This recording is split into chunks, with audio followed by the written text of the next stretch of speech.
High, গতকালকের reels video দেখে তো তোমরা বুঝতেই পারছো আমি দিয়াবাড়ি কাশফুল দেখতে গেছিলাম।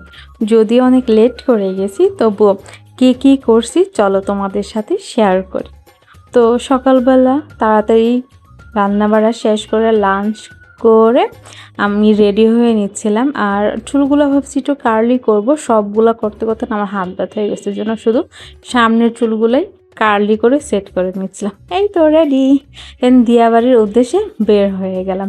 একটা অটোরিকশা নিছি, রিজার্ভ করে নিয়েছি, 300 টাকা ভাড়া যাওয়া আসার জন্য।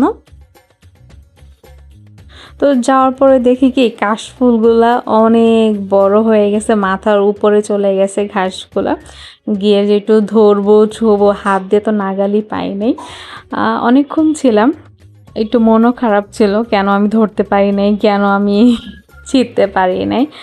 যাই হোক, একটা সময় না আমি নোমান অনেক দিয়াবাড়ি ঘুরতাম বাইকে করে। তো ওই জিনিসটা এখন খুব মিস করি। এখন দুজনে এত ব্যস্ত হয়ে গেছি যে দিয়াবাড়ি যে এই যে লাস্ট মোমেন্টে মনে পড়ছে যে আমাদের দিয়াবাড়ি যাওয়া উচিত। গিয়ে আর কি ফুল সব ঝরে যাচ্ছে, খুঁজে খুঁজে এই কাশ ফুলগুলো খুঁজে বের করছি যে কোথায় আছে ছবি তোলার জন্য। যাই হোক, অনেকক্ষণ ছিলাম, আমরা একদম প্রায় বিকাল শেষের দিক পর্যন্ত ছিলাম। তো দিয়াবাড়িতে না একটা বাজার বসে, ওই বাজারে আমি নোমান প্রায়ই যাইতাম আগে। তো মনে হলো চলো আবার অটোরিকশায় উঠে যাই, আমরা বাজারে যাব। তো বাজারের উদ্দেশ্যে গেলাম, গিয়ে দেখি প্রচুর মানুষ। আর এই জায়গায় না খুব ভাজা পোড়া অনেক বেচে। তো পেঁয়াজু পুরি আগে খাইতাম, তো ওইগুলো খুঁজতে গেছি, তারপর দেখি পেঁয়াজু আছে, পুরি নিতে গেছি, গিয়ে দেখি পুরি শেষ।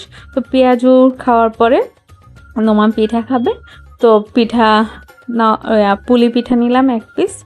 পুলি পিঠা খেতে খেতে আমিও খাচ্ছিলাম, ও খাচ্ছিল। পরে আইসক্রিম দেখে মনে হলো আইসক্রিমও খাই। আইসক্রিম খেতে খেতে না কাঁচা বাজারটা একটু ঘুরলাম, কারণ এখানে তাজা তাজা সবজি তো দেখে লোভ লাগতেছিল যে সব নিয়ে নিই। পরে ঘোরাঘুরি করে না ওই যে শাকটা পছন্দ হয়েছে, পাঁচমিশালি শাক, এটা আমি নিয়ে নিলাম আমার সংসারের জন্য। কিছুক্ষণ থাকার পরে না বাসায় চলে গেছি। তো কার কেমন লাগছে আমার ভিডিও জানাবা। আল্লাহ হাফেজ।